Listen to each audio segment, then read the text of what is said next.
doing today? I'm doing great, thanks.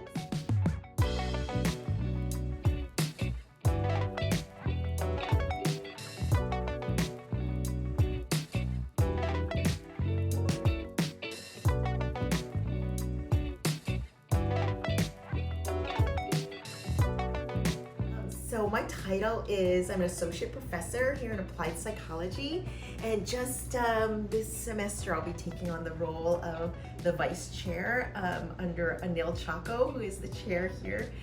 So it's kind of a new role for me, but I'm very excited.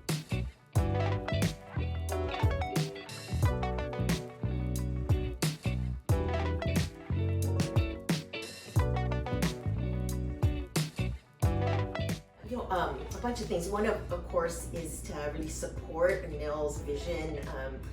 He's a wonderful chair, and so I'm really excited to be working alongside him. But my major role, I think, is going to be to assist the Diversity, Equity, and Inclusion Committee that's headed by Diane Hughes, one of our amazing faculty in PSI, and also work really towards creating more community within our department.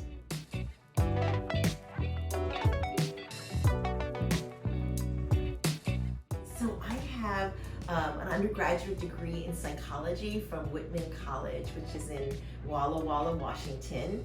Then I have a master's degree from the University of Hawaii at Manoa in school counseling. And then a doctoral degree in counseling psychology from the University of Nebraska. I think that originally I really wanted to work with kids, and so school counseling seemed to be a really natural fit for me. And then when I was working as a school counselor at a middle school, decided that I kind of wanted to go on, was really interested in teaching and training at a higher level. So actually when I came here to NYU, one of the reasons I was hired was to really work on the school counseling program and training school counselors to work with kids.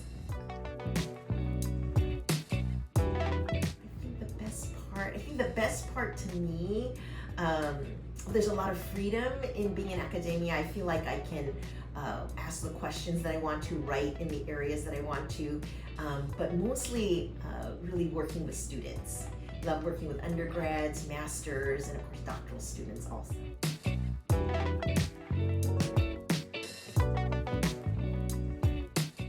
Yes, so I teach, again, in school counseling. So I teach the foundations of school counseling. Of course, I teach professional development and ethics for school counselors, assessment of children and adolescents, and then the ethics seminar for the doctoral students in counseling psych. And then just these past couple of years, I've taught the counseling interview for the undergrads, which has been very fun. My favorite superhero, okay. I would say my favorite superhero is Wonder Woman. Not so much in terms of her outfit so much, but I love the lasso of truth. Love the personal strength that she represents. I like that she's feisty. Yes.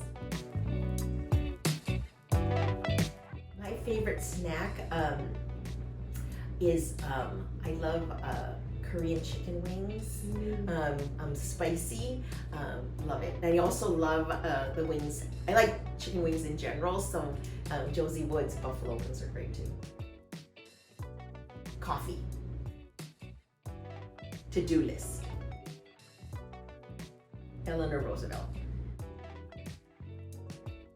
Okay, well, I was thinking about this, and I was going to say the Handbook of Multicultural Counseling that I was able to work on with some fabulous colleagues, Joe Ponerato and Manny Casas and Charlene Alexander. It's now in its 4th edition. This was the first one that came out in the 1990s, and I think at the time it was really the first book that really focused on culture, in particular race and ethnicity, which was the emphasis that we had. So it was a really, really exciting time. I would say now there are so many wonderful books out there. So now I'm actually reading Brave Community by our DEI consultant, which has been really, really great. So there's so many books out there, but I thought, well, this book kind of started I feel it was like one of the first to start kind of a trend to really look at multicultural issues. So before NYU, I was a school counselor at a middle school in Hawaii for a couple of years.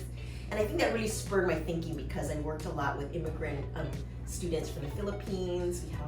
We had 10 feeder elementary schools. So as you know, there's a very high military presence in Hawaii. So the Navy and the Army bases would also feed into there. So I think that also spurred my interest in multiculturalism because we were dealing with so many issues around immigrants, refugees, different cultures coming in, the military culture, things like that. And so that was my first job. Then I went to get doctoral training, and then my first job actually as an academic was at Fordham University right uptown. Loved that for a couple of years. Then I moved to the University of Oregon in Eugene for a couple of years, and then ended up coming back to New York 28 years ago to be here at NYU.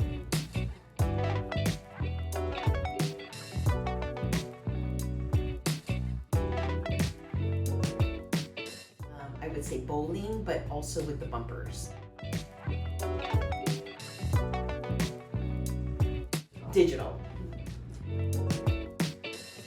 Say inside. Humility. Well, I thought of a bunch of different things, but initially I really wanted to be a journalist. So it kind of has that writing component that I have as an academic too, but really wanted to travel, report on things that were important, study people.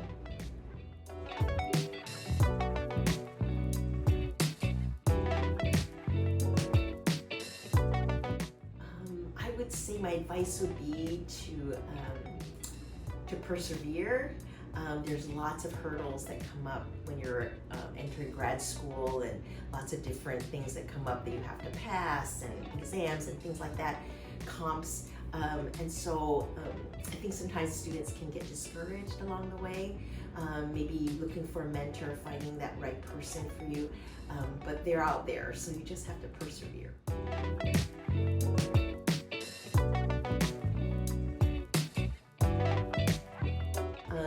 And I guess this links to my answer to the other question, is that, I feel like when I look back on my 30 years in academia, I think about how lucky I've been in terms of really how privileged I've been and blessed to have very good mentors along the way.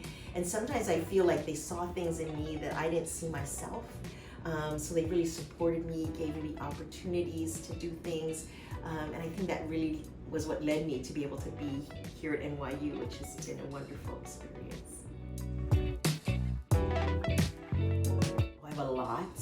I think that, but I guess the main one that I thought of was how I think a lot about, now that I'm in my 60s, it's a superstition so much as it is really thinking about, when I end a conversation with someone or make a decision, I do think about, like, if this were the last time that I were to have an interaction with this person, what is the feeling that I would want to leave with them? And that really makes me think about